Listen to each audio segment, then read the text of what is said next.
Morning, good afternoon or good evening whenever you hear this video. For Transformation Tuesday, I'm going to talk about 4 subjects, and this is the first one we're going to talk about, is the idea of the word assumption.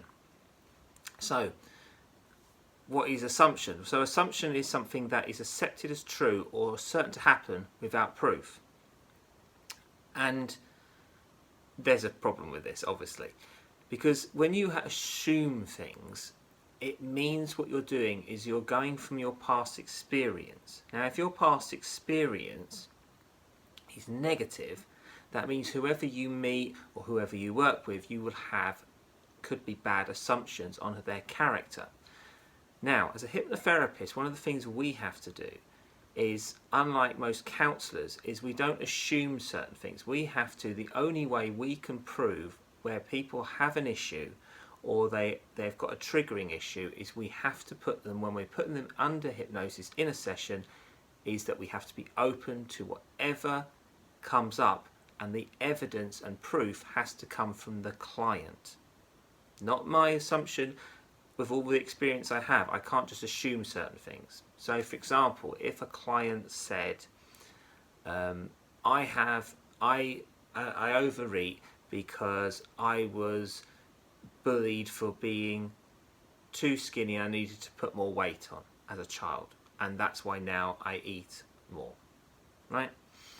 That could be their assumption in the consultation, right? That's what they say. So your assumption would, if you thought you had an assumption, you'd say, right, okay, the reason this is because of this.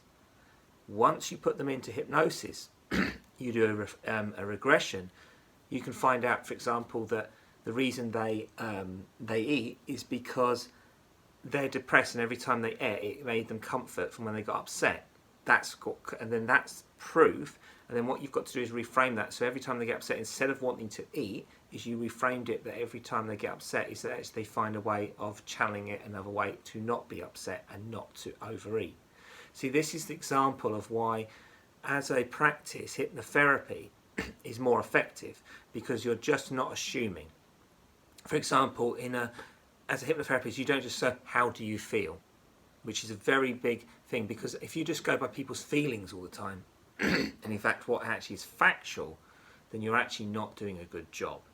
So the idea of assumption is that we should have to understand that with assumption, it is not something we do as a practitioner, as a field of counselling or therapy or whatever that is. The idea is we do not assume about anybody, and we keep an open mind, and we have no prejudgments. Hastens to add, it's not always very easy to do, but this is actually one of the skills a hypnotherapist has.